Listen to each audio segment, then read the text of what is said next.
All right. Anyone me the phone and so yaba abayana me de aseda kese pa ma abusia for ahwefo nyina na me busa me sese abusia onua wasaka video ya woso na onua bi so ensaka bi me da mo subscribe mo hwe mo yusu mo credit mo time e de hwe me do bibia se ye to ye ka ho nchia kese pa nkoma me ame papa Mr. Klaus papa me chia ba bibia wo bia me chia papa sanso na ma me diamond that's it nsanso achia papa da wase ne afutuo de bia otade mame da wase papa me da hwefo nyina ne anuane mu nyina se me da wase papa mo subscribe mo waste time ni data Ghana ni o time a wo yusu me da mo nyina se papa na de di kan no abusia ene no me nkasa bebre a short message kitwa bi na me de bre ahwefo ni anuane mu nyina na wo saka video ni pe na wa woso na wo de ama wo nua bi na ene no yewura mu kitwa bi me nkasa bebre me pese me message ni short because pains no kakra wo pains ni de ewum na so ye be ye no ye be bubu no tot kakra na anuane mu no ate ni mo biase de di ka no awofo no misre awofo ni nyina se obia nhwe ne ho so yie obia nhwe ne ho so yie na mmofra na ewo ho no mo so mu yie da mo nyina se abusia ene yaba ya na afra yaba ya insam na covid no vaccine na ye de aba na vaccine no won say ye de aba ye ba bebo nti ama o mampani na so aye hye ena gay for no so nsam no eno so wo ho eno wo ho na me ka kakra o de vaccine no aba no ya na enye se ye mpani for no ye ka se vaccine ma me nkyere wane bi ye wo ade bi ye friend Messi no ye obi osidan odansini ene ye friend Messi na Messi no osidan ene ye di ade bi aba besoso a ye friend free Messi enti Messi no enti yaman penifo no ye from Messi so tia say penifo ni nyina ye Messi fo because omo no mo hwe se ye benya asetena pa so tia say enti wo ye Messi enti wo na wo hwe se wo besiesie wo fie efie no betumpon abusia na wo bawde no wo yere ho betono wo ba ho betono so tia say enti wo na wo si ade no aye ni yie sa watamase enti ene na ye friend Messi enti free Messi for no so tia say enti obia ye Messi ye nyina ye Messi enti yesi enti se me yere ene me ma ene abusia no ho beto ma eyeme enti me bodo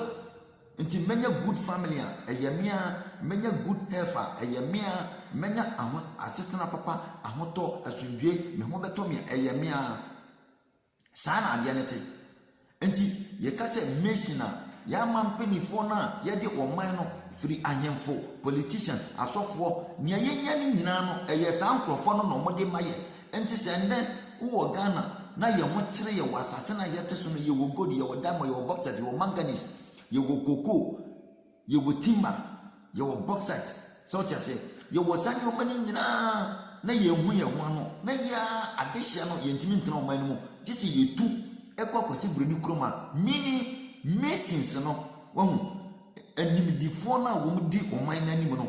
wo mu ntimi ye den enhwe so yie so tia se nti ye benya asetena pa eye Messi fo no because edan na wosi no wansi ni ya ebeye den ebedwure gu so mini ahemfo no omo mwaye asofo omo mwaye politicians omo mwaye omo nyina nti ye ka free Messi no ni babia one wa neti nti sa wo ba na wanhwe akoda no so ya wo ye Messi nti akoda no ho kire na eye wo agya no wo na wa ma akoda no ho ye de ho kire no what you say na here is the case me kire wa bia na ma what you say ye nti ye ka Macy na Macy nya adeketo wo ye tie man abrofo ne de Bible abreye on ayemfo ne nyina ka wo na to wo magye atum koli se ohine bi wo book no mu no ye frɛ ne Yesu na chini nanim ohine bi ani ho enti ye na na otumfo korate ho no onim se sebe emfaso bi ani ahindie no odi ne so because onim se ono no owo hena ohine bi wo ho a osonse no onhu za ohene ne da enti ono kra no onya sika sebe onim ne ode ye ewo so odi sika no ede kwa kwase biro ni krom no fa kotofie ye na ocheman ohene kakraka we o ono kra se ono no apart from book mu Nyankopɔ Yesu ono na hindie no ohene bi ani ho enti omodi book na bawo ya dietum yete ho omodi kora na breye ya dietum enti bibia obroni di bebreye no na ye abibi man Ghana na ya dietum ye nya pani bia ma no nsole nkasa da bi enti hwene o man na yo enti yete ho ya bakwasem yenim emfa pani bia ho tete amambre ye nananom neom esa no mutwa ayese ye ko every 100 years bia generation go generation come ye be ye bia to aso no da bi ye de ye hwe yete ho omodi sa book na bre ye de atum omodi school bre ye de atum ene omodi ge aba hwe Ghana 24 Ghana 24 hwe Ghana 24 ho hwe moya ye beka nyansasam akere ma masua nyansa wa ye beka nyansasam akere mu Ghana 24 hwe mo fi se ye gini wo aduru pempeso bia ye ndi matemo ye beka nyansasam from Genesis to Revelation ahemfo no ye beka mo nyansasam ma masua nyansa Ghana so for ye beka nyansasam akere ma masua nyansa Ghana politicians no politicians no wo ye beka nyansasam akere ma masua nyansa gumutim youth na yaba no wo youth na yaba no ye niago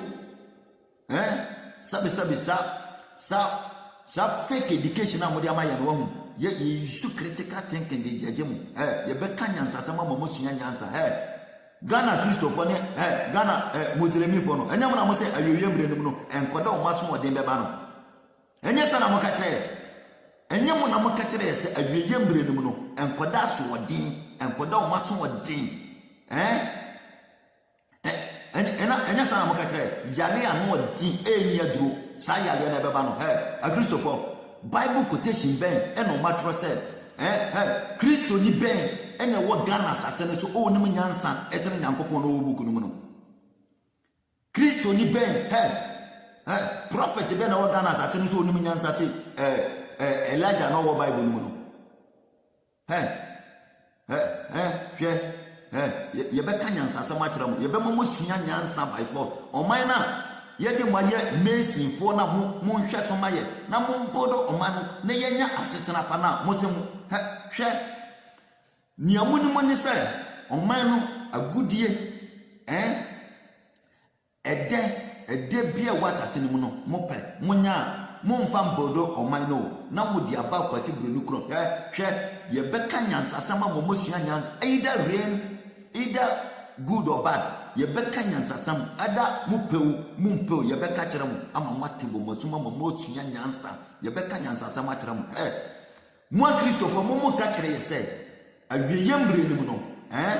awieyem brenim no enkoda so de beba yale ni aduro beba gay for some prophet quotation ben ene wo Bible no ma ye di aba enye fulfillment of prophecy quotation ben na wo Bible no ma o say se enkoda so de ba mo mbo mpa ye na mfansi anokwan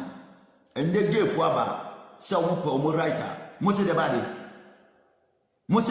a Christopher mo se jadi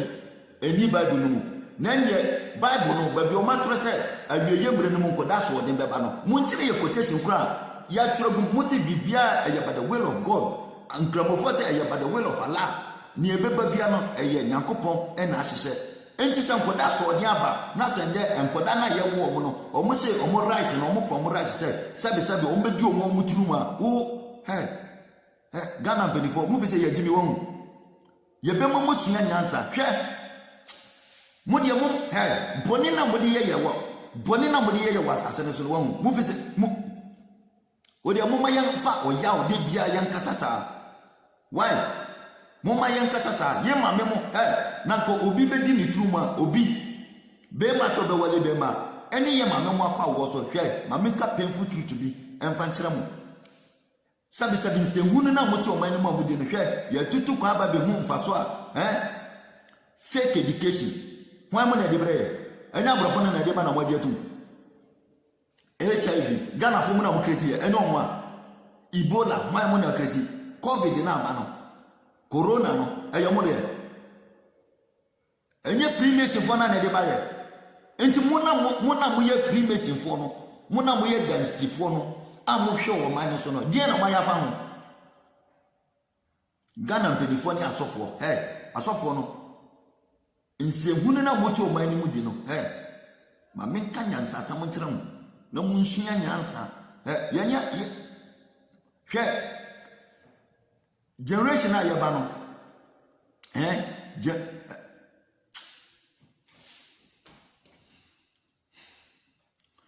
yana nana mo maya botre yana nana mo maya botre boni na mo ye no e wa asase ne so no me matukwan na buru ni hia na obisam sɛ ufiri hifa na Ghana ubeye de gomi mikro ono no soja ni no waba Ghana ba be hu ne yeye wo ono pe yenya asase no ono pe yenya asase no yeye safri yeye krom aba betra ono na oni hwe no ono na oni hwe no yeye aba betra no krom esom no abro na mode yeye no ye damase wai na ye na na asase one mo nante why one mo nante Ghana peni bia ohene ene betena konya sa obetu agudie na odi akwa kwasi bredi krom na wakwa koye ajapade estini heaven ewa kwasi bredi krom na oman na akonya na otese wo hono no ehia no hwe na asantema yaye hwe ni ankran bola aye nkran fa peni bia mo ya damase ufa ha asofo kura wo ha asofa bogana abrosa ayimfo nyina ntimi nkasa because bibia kwasi broni de beba bia omugitum hwe omanya yete so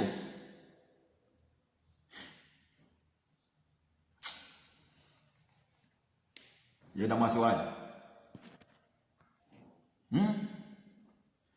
hwomanya yete so na hwe boni ampanifo obia utukwanya omma bia obekum bia ofati ema eto ho mpanifo ne tenase mesinfo no adansifo no wo mo tenase no ma dwene e dia ma akiri ma no mo ba no 20 years ahead 30 years ahead yebeyese yeni kwa na nkoda na ba behwe akire oman na ye firi mu no uhia koda ketwa corona me woso no uhia koda ketwa 5 years 6 years 7 years 8 years 9 years 10 years because ahano akoda 10 years no oni mi gina hwa ye pewu enti sesa na ye de no te sesa na Africa Ghana ubehu akoda 10 years na otalifom no dabi aha ushia 10 years 12 years 13 years krofika aha 13 years umuna 10 gram ubefise oye peni dabi onye peni aha until 14 years to 15 years ne dia umuna bemma muao nti aha no eni ntina ohwe footballers na yetimi bo bi age kyerɛw wahu ube fi sɛ dabi ɛyɛ saa nɛte yɛne ɔmo anɛte ha na nokure wɔ mu ni sɛ senior ɔmo mpanifo timi tena se adwene 20-30 years ahead no sɛ lɔle kwan yɛyɛ wɔ man no mu a hwɛ accident a ɛnɛ nansa asi VIP mienu since yɛwo me bɛpem ndɛ ade papa bia mabɛte sɛ yɛ papa anase olman yɛ nana kwa me nkroma yɛyɛ Ghana mpanifo aton ne nyinaa fiti ɔnyina ɔmampani a mabɛbɛto no ɛyɛ ɔmampani JJ Rawlings ɔno na ban na me bɛto yɛ ɔno ne president a me mabɛto no so ɔyɛ president a yɛto no so aba na misa president no onye bibia emeka ho ade amahu sɛ waba bɛya ne yɛ Accra Sankara nia ɛwɔ man no mu dada no waton ɔmampani Kufuor nso ba yɛ nia Kwame Nkrumah yɛ no waton Atamas nso ba yɛ no waba bɛton John Mahama nso ba yɛ no waba bɛton Nana Akufo-Addo nso ba yɛ no ɔno nso de ne deɛ nso aba bɛka ho nia Ghana mpanifo ne Ghana ahemfo ɛne Ghana asɔfo etimi ya ne sɛ na ayɔwo sɛm awom ne sɛ ukɔ industrial area no a yɛdi bie ndwuma a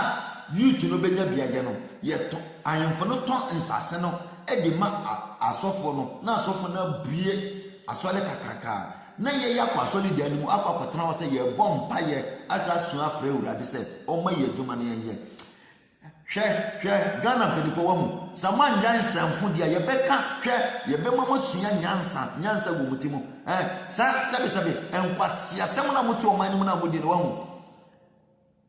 mo nyinaa hwan na nkɔ school wɔ Britiman mu da Ghana mpanifo Ghana ahemfo na moto wɔ no 16 good regions no ɔhene bɛ n'anim akwati bro no kurom wɔn industrial area ya tɔma asɔfo a wɔn de abu asɔre akwati bro na sa kɔkɔ tena asɔre dɛm sɛ osu afɔ Awurade Ghana mpanifo Ghana ahemfo adɛnti na sɛbi adɛnti na yɛbodi nkwasi asɛm sa